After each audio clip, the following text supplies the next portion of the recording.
Hello everyone, welcome to last day of 2020 and today's question is largest rectangle in a histogram. The question is a classic interview problem, Leetcode hard, and if you ever try any of the Amazon, Netflix, Google, Apple, any of these companies, you're definitely gonna witness this question somewhere or the other. The concept is highly asked in interviews, and I would recommend you to get a good hold of the concept and that is stated in this question. It will help you in a longer run. So let's look at the question.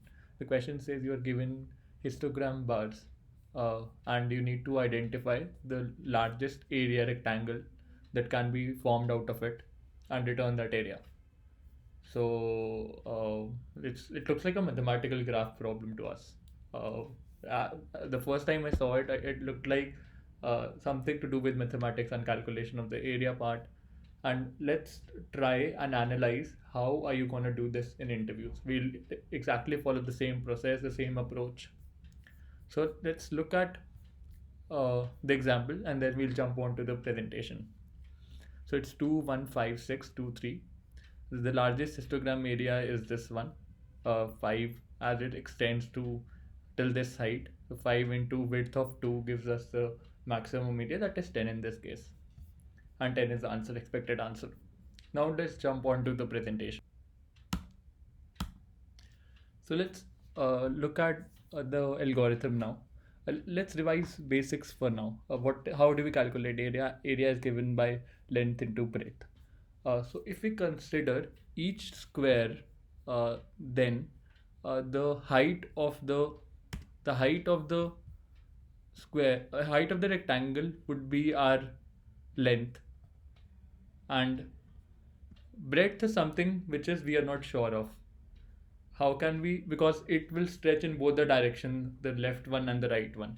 For example, for this node, the breadth is of uh, 1 unit. Breadth is of 1 unit. So 2 into 1 gives us 2.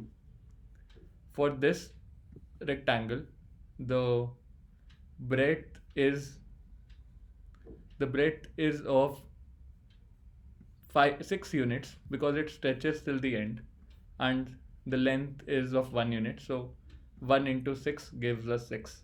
This is the second one. Let's look at this, the third bar. For this, the width is of the breadth is of 2 units, and the length is of 5 units. So 5 into 2 gives us 10. And for the sixth one, it stretches till here. So 1 unit, and 1 into 6 is 6. Then we get 2, and 2 stretches till here. This part stretches till here, ends till here. So 2 into 1, 2, 3, 4, 4 is 8. So we get 8. And the last one is 3. 3 into 1, so that's 3 again. So the possible areas are 2, 6, 10, 8, 3, 6 again. I missed it. The maximum value is 10, and hence you get 10. So what have we done? If you carefully analyze, for each node we check find its left boundary up to which it stretches, and then we found its right boundary up to which it stretches. We calculate the difference and multiply it with the height. So this gives us the current area, and we find the maximum area possible out of it. So this is a pretty straightforward question. If you look, I have I have depicted in a pictorial fashion what I stated before. So this stretches up to 1 unit, this stretches up to 6 units, this stretches up to 2 units, and this stretches up to 1 unit. So how can you find its left and right boundary? Let's suppose you are at a particular node, you iterate in both the directions till the time you don't find a lower value, a lower height than this height. You continue moving in that direction to find the left boundary, and you continue moving in the right direction till you don't find a lower value in the right direction. You can do it for each node, and you can store those values in two arrays that will give you the left and the right boundary You calculate the area by given by the formula right minus left minus 1 into the height of the current bar. You calculate all the areas possible, and the maximum will be your answer. So how can you go about it? You can take you can iterate over all the bars.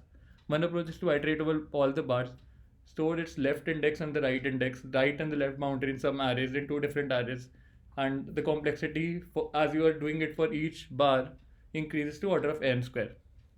If you are able to explain this much in the interview, you are on the right path. Now the interviewer will definitely ask you to reduce its complexity.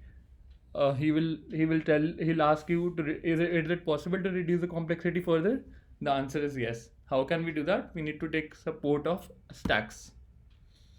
So if you have ever done the problem, find the next higher element, that's the way to go.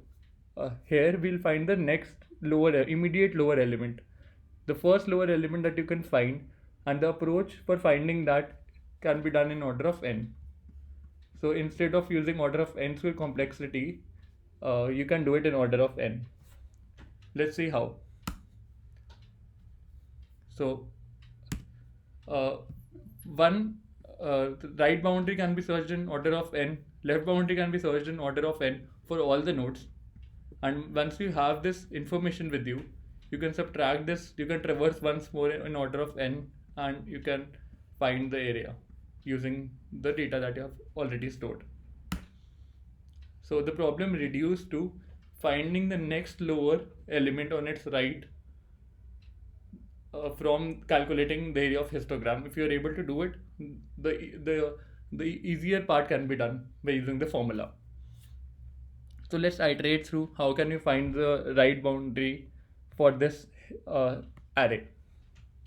The first index represents the height. The second value represents the index. I have stored two information so as to depict it in a better fashion. No need to store the height value because you can directly calculate from the input array. You see the input array is empty. You added it, you push it into the stack, and you move ahead. So you're moving in from left to right, and then you identify the next value is lower than that of the peak value present in the stack. As soon as you find the lower value, you pop that value from the stack, and you get its index, update the right boundary to the value where you found the lower index. You updated that value as 1 here, and you continue the iteration. Push this value onto the stack. So you added 1, 1 to the stack, and then you get a higher value. You add it in the stack. So 5, 2 got added. Then you again get a higher value, 6, 3 got added, and now you got a lower value. So once you have the lower value, you'll compare this with the lower value, which is 2 in this case. So 6 is lower than 2. You pop out from the stack, you'll see 3 is there. So you update the right boundary of 3 as 4. So you get this, and then you move ahead in the iteration. Also, since this was removed, so it is out of scope. Now you compare it with the next value. So you get 5, 2, and you compare it with 4. Since it's a lower value, you update it to 4. So this also gets updated to 4 by the same logic, and you pop out this value, and then you have 1, 1, and you are here, since it is higher value, you add it in the stack. So in the end you have 2, 4, and you move ahead to the next value, which is 3, 5, you add it in the stack. So what is left in the stack now?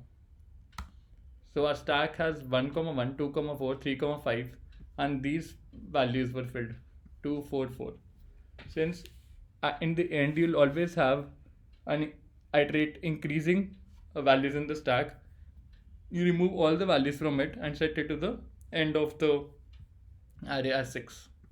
So this way we have found out the next lower the right boundary for each element in order of n for all the elements, not for one element but for all the elements.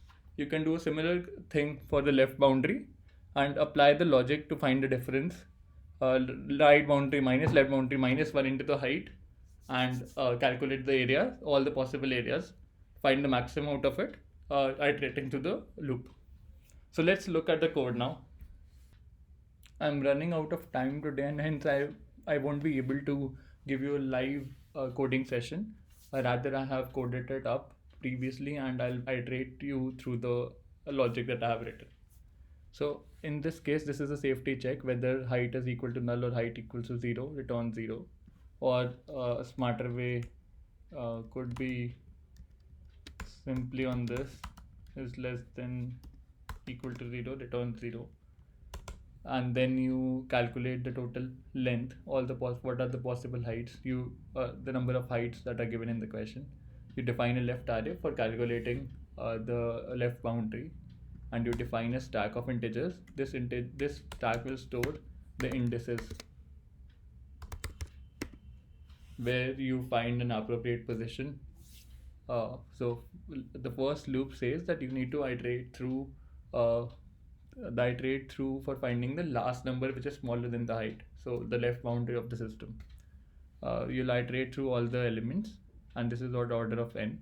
Whenever you find a height which is less than equal to the peak element of the height, you pop it out from the stack. Otherwise, you set its left boundary to the stack's peak, and you add the element into the stack. So every time you are gonna add the new element on the stack, it's just the popping operation that you will perform whenever you find the clause that the current height is less than equal to the peak height. So you're moving in the left to right direction, and whenever you find this clause, you just pop the element out of the stack. You set its left boundary, and since you have to push the element onto the stack, you push that element onto the stack. Then you will clear the stack once we have found this value. So this logic is important, and this is the crux of the problem. Then you clear the stack, and in the exactly similar fashion, you'll find its right boundary. Once we have both the boundaries, we'll calculate the areas right minus left minus 1 into the height. You get this current area, and the maximum of it will give you the maximum area of the histogram. The complexity of this solution reduces to order of n, and this is the time complexity. And if I talk about the space complexity, it's equal to the maximum element in the stack, which would be again order of n.